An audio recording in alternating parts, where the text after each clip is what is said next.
वही अमजद शरीफ जहाँ के नसीम सरकार थे, वो मेरे बिहारी के रहने वाले थे।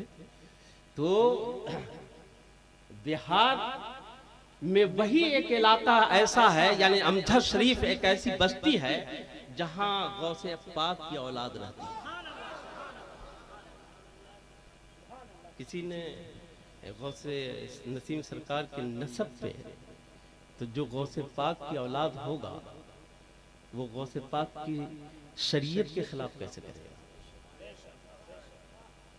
वो हर बात में कहते थे कि मेरा गौस फैसला करेगा, मेरा गौस फैसला करेगा, मेरा गौस फैसला करेगा। उन पे जो इल्जामात थे, एक ही झटके में सारे इल्जामात खत्म हो गए। 35 इल्जामात की उम्र कितनी? 35 साल इल्जामात की उम्र है, और 35 साल के इल्जामात जो हैं 1, 2, 3 तारीख से पहले खत्म हो गए। 3 तारीख को ये लोगों को एहसास हो चुका था कि इससे पहले जो है उड़ीसा के लोगों ने उलमाए आले सुन्नत को उड़ीसा की सरजमीन पे बुलाया नहीं था। अगर पहले 20 साल पहले बुला लिए होते तो ये सारे इल्जामात 20 साल पहले खत्म हो गए। सुभान अल्लाह, सुभान अल्लाह, जिंदाबाद। अब तस्वीर पढ़ने से क्या फायदा? अब जो तस्बीह पढ़ रहे हो, इस तस्बीह पढ़ने से फायदा क्या है? वो तो कल भी गौसे पाक की औलाद थे, आज भी गौसे पाक की औलाद है, गौसे पाक की औलाद रहेंगे। जिंदाबाद। वो फरमाते थे कि जो गौसे आजम सारी दुनिया को बचाने के लिए रब्बे कायनात ने इस सरजमीन पे गौसे आजम को भेजा था, तो जो गौसे आजम सारी दुनिया को बचा सकता है, वो गौसे आजम अपनी आल को नहीं बचा सकता।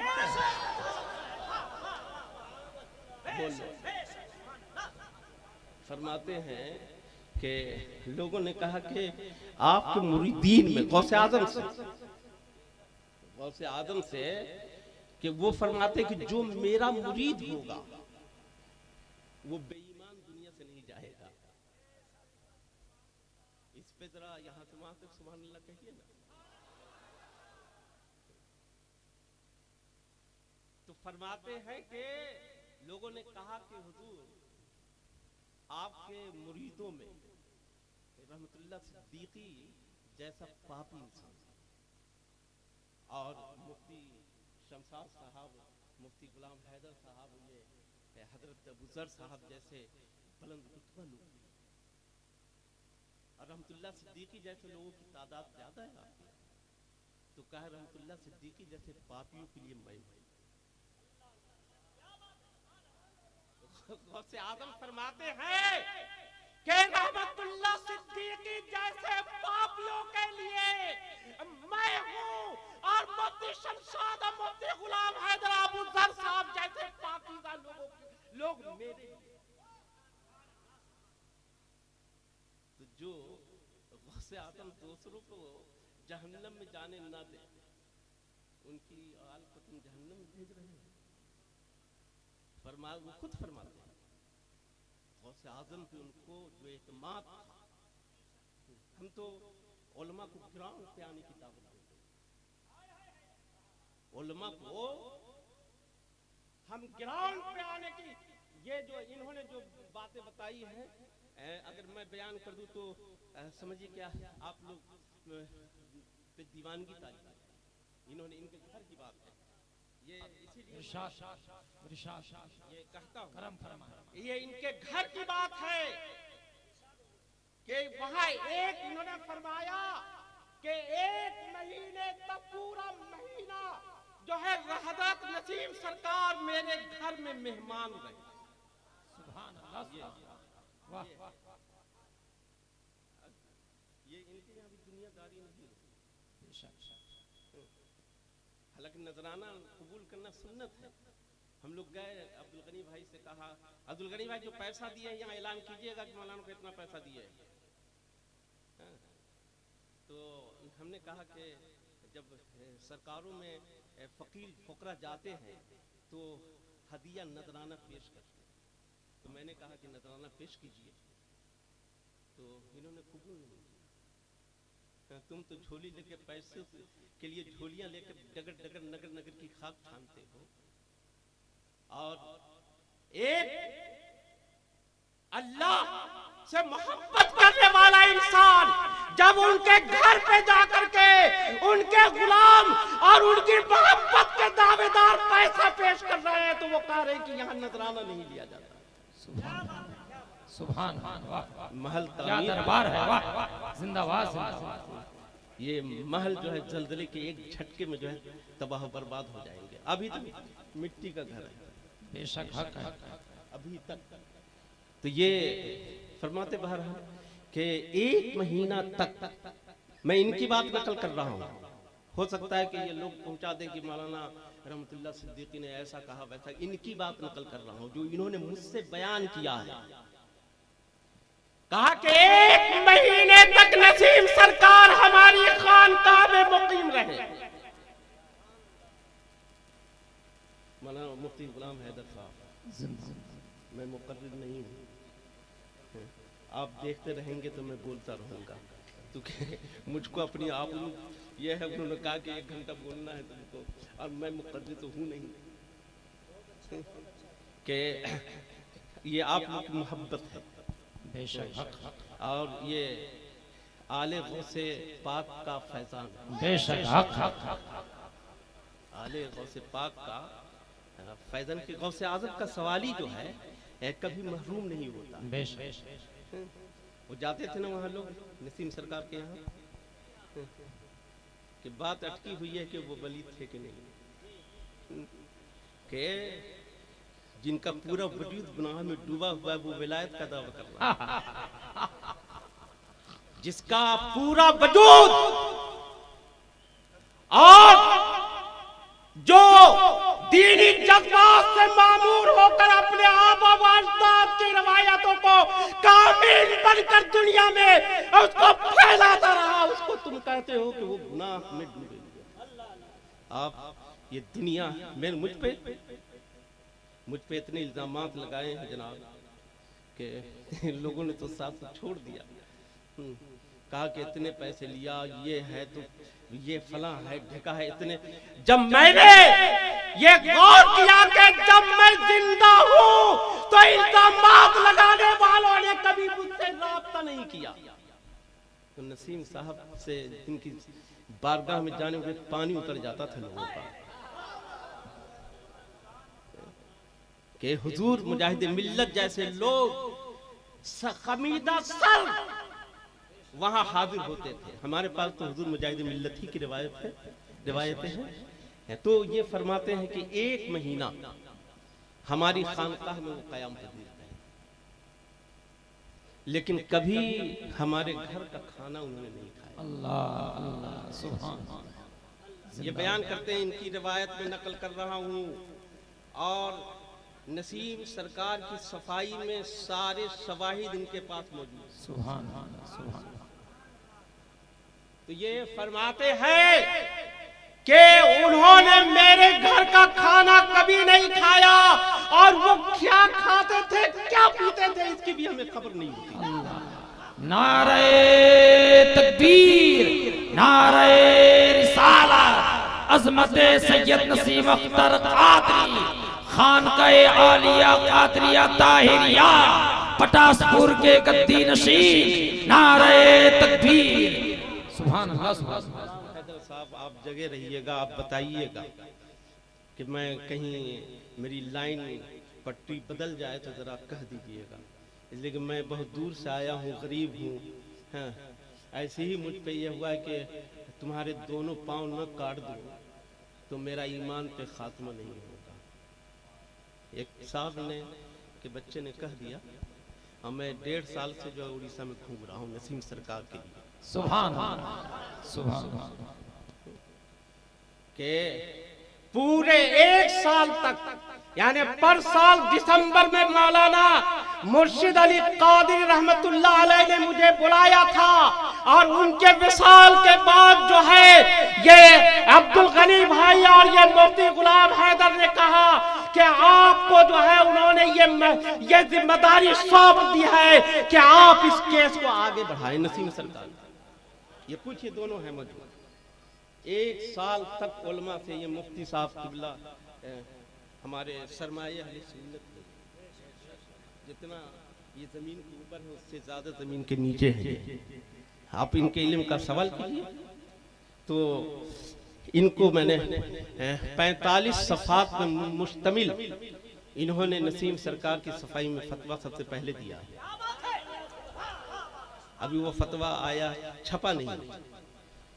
तो 1 साल तक, पूरे 1 साल से जायद उलमा की बारगाह में मैं दस्तक देता रहा और उलमा से ये कहता रहा कि आप जो है इन कागजात दस्तावेजात को देखिए। उनके जो ताज शरिया की बात करते हैं, ताज शरिया फरमाते जो सवाल हुआ है कि एक पीर साहब है, उन्होंने सुन्नी हबीबी जमात वालों को काफिर कहा, यही उन पे इल्जाम है नसीम सरकार पे। इसी इल्जाम पे सारे फतावे जो फतावे हैं, तो आप ये ध्यान में बात रखिएगा कि मुफ्ती सवाल का जवाब देता है। मुफ्ती जो है वो ग्राउंड पे जाके देखता नहीं है, उसकी जिम्मेदारियों में ये नहीं है, काजी की जिम्मेदारियों में ये। और काजी की जहां तक बात हो तो यही बालासोर में नसीम सरकार के ताल्लुक से शरीय अदालत कायम हुई थी। कोई है उसमें था कोई उस शरीय अदालत में कि कोई भी केस होता है।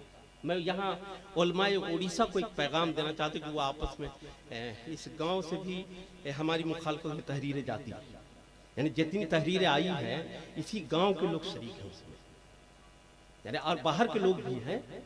तो ये उलमाए उड़ीसा को और अवामे अहले सुन्नत उड़ीसा को ये बताना चाहता हूं कि इसी बालासोर में नसीम सरकार के खिलाफ शरई अदालत हुई थी। ये फकीह बैठे हुए हैं, ये अंदर की बातें, काजी किसे कहते हैं, दारुल क़ज़ा किसे कहा, शरई अदालत किसे कहते हैं, शरई अदालत के तकाज़े क्या है, उसके उसूल क्या है, उसके ज़ाब्ते क्या है, ये मुफ्ती गुलाम हैदर साहब, ये मुफ्ती साहब लोग बताएंगे। तो केस होता, केस समझते हैं आप, कचहरी में केस करते हैं। आपने मुझ पे केस किया तो आप मुद्दई हुए और मैं मुद्दा अलैह। नसीम सरकार के खिलाफ या उलमाए उड़ीसा के लिए और अवामे अहले सुन्नत उड़ीसा के लिए कि हमें उलमा मुतमईन करते हैं। मैं उलमा की बारगाह में दस्तबस्ता अर्ज करता हूँ, मैं उलमा की जनाब का गुस्ताख नहीं। तो शरई अदालत कायम हुई तो शरई अदालत में जो लोग गवाह हैं, जो लोग मुद्दई हैं, सुनिएगा, आप सो रहे हैं कि आप नारा बहुत अच्छा लगा रहे थे, अब लोग भाग रहे हैं। तो जो शरई अदालत में जो मुद्दई है वही गवाह भी। ऐसा होता है केस में, आप लोग समझते हैं, केस जानते हैं कि केस में जो मुद्दई होगा वही गवाह होगा। मुद्दई अलग होता है, गवाह अलग होता है। जो मुद्दई है वही फरीक अव्वल भी है और जो मुद्दई है वही फरीक सानी भी है और जो मुद्दई है वही जो है सब कुछ है। शरई अदालत का एक ये भी तकादा है कि जो शरीफ फैसला हो तो उसे उस मुद्दई मुद्दा अलैह की गैर मौजूदगी में नाफिज नहीं कर सकते। यानी अगर मुद्दई नहीं आया, आप सुप्रीम कोर्ट जाएं, कचहरी, सोने वाले जरा जग जाए थोड़ी देर, फिर मुफ्ती साहब का तो शरीफ आप मुकदमा हाई कोर्ट जाएंगे, हाई कोर्ट जाएंगे, आप पे इल्जाम साबित हो चुका है, लेकिन फौरन जो है आप पे वारंट जारी नहीं किया जाएगा, बल्कि सुमन जारी किया जाएगा कि आप पे इल्जामात साबित हो चुके, आप यहाँ आइए। एक नोटिस, 2 नोटिस, 3 नोटिस, चौथी नोटिस में ये कहा जाएगा कि आप नहीं आ रहे हैं, अब आपके नाम जो है हम वारंट जारी कर रहे गिरफ्तारी का। ये होता है कि नहीं? ये कोई मैं पहली नहीं समझा रहा हूं, लेकिन नसीम सरकार मान लिया कि बुलाया गया उनको, वो तशरीफ नहीं लाए, और जो फरीके सानी नसीम सरकार के की तरफ से पेश किए गए थे जो लोग, वो कह रहे हैं कि नसीम सरकार ऐसे है, नसीम सरकार के वो खिलाफ बोल रहे हैं जो नसीम सरकार की तरफ से सफाई देने के लिए आया हो, वो नसीम सरकार के खिलाफ बोलेगा। तो फरीके अव्वल तुम ही, फरीके सानी तुम ही, गवाह तुम ही, मुद्दई तुम ही, कादी तुम ही, फैसल तुम ही, सब कुछ तुम बने हुए हो, और उसके बाद जो है नसीम सरकार से ये कहते हो कि 52 मुफ्तियान किराम की तहकीकात है। अब वो तहकीकात तो लाओ, कहाँ है वो तहकीकात? तहकीकात कहाँ है? 52 मुफ्तियान किराम की तहकीकात कहाँ है? तो उलमाए ओडिशा जो है इस पहलू पे गौर करे, और पूरे मुल्क के उलमाए अहले सुन्नत जो है इस फैसले पे, इस पहलू पे गौर करे कि ये शरई अदालत की जो कार्रवाइयां वो दुरुस्त है या ना दुरुस्त है।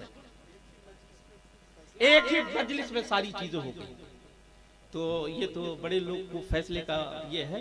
तो मैं ये कर रहा था कि 1 महीना इनके यहाँ कयाम पजीर रहे, वो कौन? बोलो जरा, यहां से वहां तक नाम बोल दे जरा। तो 1 महीना तक वो कयाम पजीर रहे, लेकिन क्या खाते थे, क्या पीते थे, कोई नहीं जानता था। इन्होंने बयान फरमाया कि एक रोज जो है बहुत जोर का तूफान उठा, ये बयान करते कि बहुत जोर का तूफान उठा। वो मौजूद थे वहां, अब्दुल गनी भाई, हालांकि उनकी गवाही मुतबर नहीं होगी शरीयत में। मुफ्ती गुलाम हैदर साहब थे, और ये भी थे, अब थे ना, ये भी थे, ये दोनों की गवाही मुतबर होगी। तो वो फरमाते हैं कि एक दिन बहुत जोर का तूफान उठा, मेरे अब्बा ने दादा हुजूर से कहा, तो कहा कि जाओ नसीम सरकार से कहो कि दुआ फरमा दे। इनके यहाँ मेहमान थे, वो जानते थे, तब तो बुलाया था, मेहमान बनाया था। इन्होंने कहा कि हमें जब अब्बा ने कहा कि नसीम सरकार को हम बुलाना चाहते, कहा कि तुम नसीम सरकार को बुला नहीं सकते हो, वो किसी के मुतय्यन करदा है। आप समझ रहे हैं? वो किसी के मुतय्यन करदा है। भद्रक में वो यूं ही नहीं बैठे हुए हैं, भद्रक में उनको बैठाया गया है। सुभान अल्लाह, जिंदाबाद। तुम्हारे कहने से वो नहीं आएंगे जब तक के ऊपर से उन्हें आर्डर नहीं है। सुभान सुभान। बहरहाल दावत दी गई, तो आए, और जब तूफान उठा तो कहा कि जा तो उनको कहो दुआ कर देने के लिए। तो जब लोगों ने जाकर कहा तो कहा कि वो खुद दुआ करें, इनके दादा हुजूर के बारे में कहा कि वो खुद दुआ करें, जिनका इलाज देखो, वो बोल रहे हैं ना, वो यानी कि इनके दादा हुजूर को नसीम सरकार फरमा रहे हैं कि ये इलाका जिसका है वो अपने इलाके को संभाले, मैं अपने इलाके को संभालूंगा।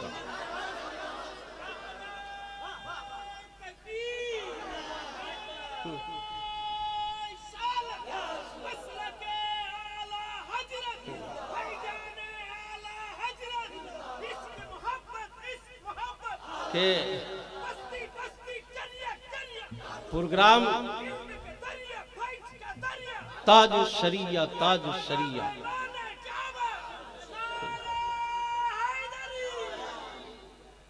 तो ऐसे ही प्रोग्राम कराते रहो, जितने बुत नस्ब है ना, सब जो है रेजा रेजा हो जाएंगे। हम बुत शिकन है, चाहे जितना बड़ा बुत हो, हम ये जमीन पे पड़े हुए बुतों को टच नहीं करते। जो बुत जमीन पे पड़े होते हैं कि आप जो है अगर भैंस के या गंदगी में लात मारेंगे तो आपका बदन, आपका वजूद जो है खुद ही दागदार हो जाएगा। तो हम ऐसा काम करते नहीं है, आप प्रोग्राम करते रहो, सारे बुत जो है पास पास हो जाएंगे। तो फरमाया कि जिनका इलाका है वो खुद संभाले। बहरहाल बात बढ़ी तो इनके दादा हुजूर ने दुआ की और वो तूफान टल गया। नसीम सरकार उनके पास आए, मेरी तकरीर टेप की जा रही होगी, वीडियो कहीं ना कहीं से छुपा के बन रही होगी वीडियो। तो फरमाया वो आए और आने के बाद नसीम सरकार से फरमाइए, उनकी रिवायत बयान कर रहा हूं। नसीम सरकार से फरमाया, नसीम सरकार ने फरमाया कि हुजूर ये आपने क्या किया, आप अपने इलाके से तो तूफान को टाल दिया और मेरे इलाके में भेज दिया। ये इनका बयान, इनका, ये मैं इनकी बात नहीं मानूंगा और मुफ्ती गुलाम हैदर साहब किबला की बात भी नहीं मानूंगा। लेकिन ये जो है बेदाग चेहरा देखिए, वैसे इन लोगों का चेहरा भी माशाल्लाह। तो इनको इनके दादा हुजूर ने कहा कि आपने ये हुजूर नसीम सरकार ने फरमाया कि आपने ये क्या किया कि आपने अपने इलाके से तूफान को टाल दिया और मेरे इलाके में भेज दिया। तो आप परेशान हुए, तो कहा कि परेशान होने की जरूरत है, तूफान तो गया लेकिन नुकसान नहीं हुआ। अरे नारा तो लगा दो, नारे तकबीर, नारे रिसालत, करामते सरकारे मिल्लत, करामते गौसे आज़म, करामते हुजूर ताहिरे मिल्लत, नारे तकबीर, सुभान अल्लाह। तो बाद लोग होते हैं कि दूसरों के सर की पगड़ी अपने नाम रख लेते हैं, अपने सर पे सजा लेते हैं दूसरों के सर की पगड़ी। के इस नसीम सरकार के लिए मैंने अपने जो करीबी उलमा थे, मैं बरेली शरीफ गया, घूसी गया, बशटीला गया, जमदा शाही गया, उसके बाद न जाने कहाँ कहाँ किस किस शहर में गया नसीम सरकार के लिए।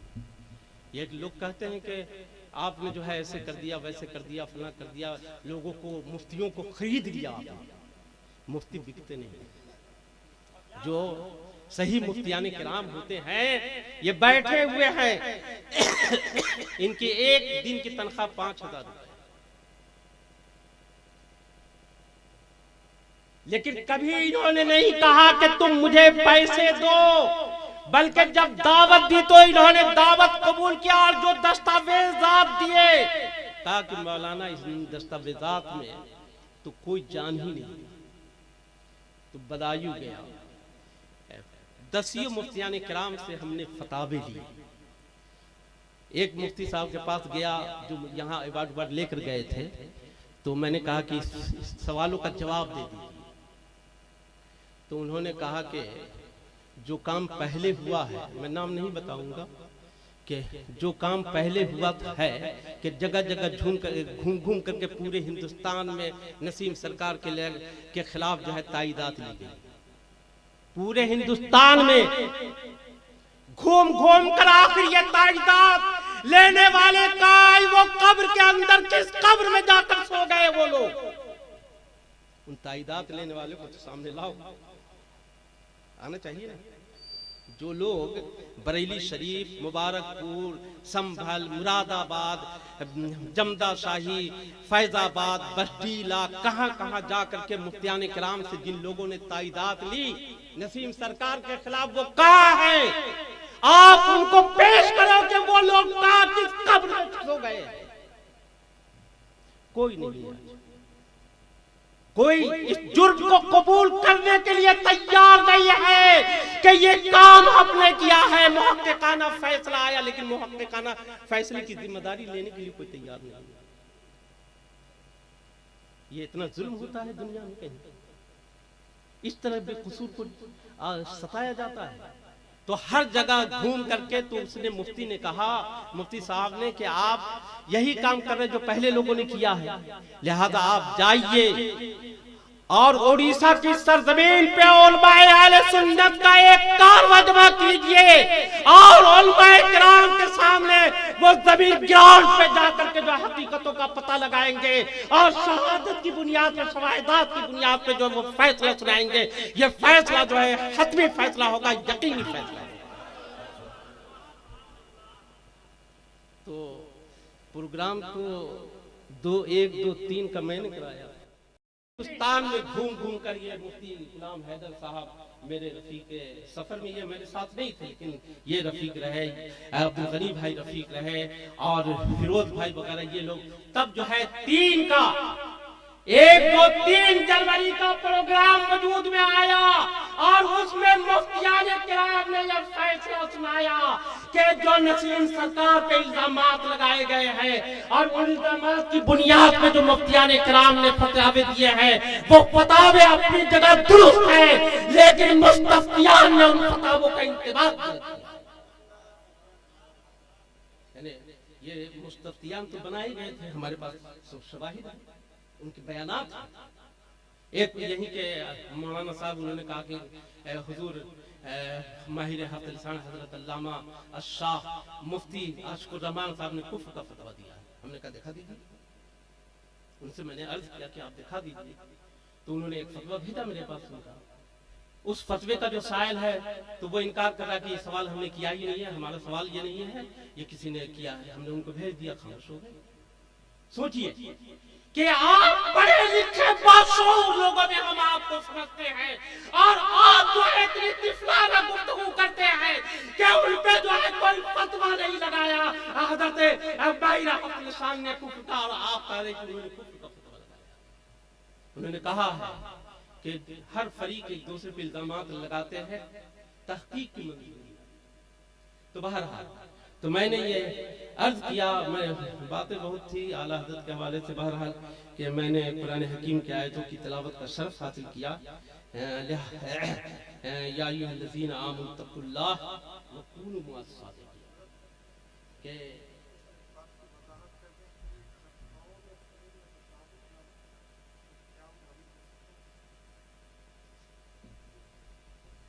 तो वो जो है मैंने कुरान हकीम की आयत या अय्युहल्लज़ीना आमनु तक़ुल्लाह व कूनू मअस-सादिक़ीन के एक ईमान वालों अल्लाह से डरो।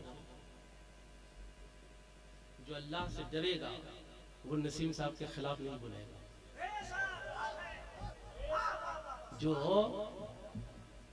कि सच्चों के साथ यानी निजात हुजूर मुजाहिद मिल्लत की रफाकत में है, आपके बाद मौलवियों की रफाकत में निजात नहीं है, बल्कि जहन्नम में जाने का खुदा। तो आप लोग प्रोग्राम कीजिए, जितने अब्र हैं आसमान पे, ये उलमा सब साफ कर देंगे। रब्बे कायनात आपको, हमारी माँ बहनों को, हमारे बच्चों को के आला हजरत को पकड़े रहे। मिल्लत इस्लाम ने अब मुझसे किसी तरह की, मैं ताज शरिया का गुलाम हूँ, मसल के आला हजरत का वफादार हूँ और आला हजरत का सिपाही हूँ। नारों से जो है कोई फिक्र ज्यादा दिनों तक जिंदा नहीं रहती। आप आला हजरत को दिल में उतारिए कि आला हजरत का मकाम कि एक बुजुर्ग ने ख्वाब देखा, एक बुजुर्ग को किसी मसले में परेशानी हुई, उन्होंने राब्ता किया, किताबों से रुजू किया, लेकिन कहीं वो मसला हल नहीं हुआ। तो उन्होंने कहा कि चलते हैं सरकार की बारगाह में अरीजा पेश करेंगे, सरकार करम फरमाएंगे, मसला हल हो जाएगा। जब वो सरकार के रोज़े अनवर पे हाजिर हुए तो अर्ज किया, सरकार तशरीफ फरमा हुए, कहा कि इन दिनों शरीयत का कलमदान मौलाना अहमद रज़ा के जिम्मे है। शरीयत का कलमदान सरकार फरमा रहे हैं। सरकार क्या फरमा रहे हैं कि शरीयत का कलमदान बरेली के मौलाना अहमद रज़ा के जिम्मे है। तुम वहां चले जाओ, तुम्हारे मसले का हल निकल आएगा। जब वो बुजुर्ग आए वहां से, तो उतार का जमाना था, वहां तो मोबाइल था नहीं। क्या अब्दुल गनी भाई फोन उठाया, फौरन मोबाइल कर दिया, फोन कर दिया कि हम फला साहब जा रहे हैं। ना आला हजरत को आने की कोई इत्तला थी, कुछ नहीं। जब वो आला हजरत की बारगाह में आए तो उन्होंने उनको देखते ही आला हजरत ने फरमाया कि क्या छोटे छोटे मसले के लिए सरकार को परेशान करते हैं। आला हजरत ने फरमाया और उनको मसला बताया। ये आला हजरत वो है कि आला हजरत अल्लाह उसके रसूल की बारगाह की अमानत का नाम है। जो इस अमानत के खिलाफ बोलेगा और जो इस अमानत से अलग होगा वो दीन चल जाएगा।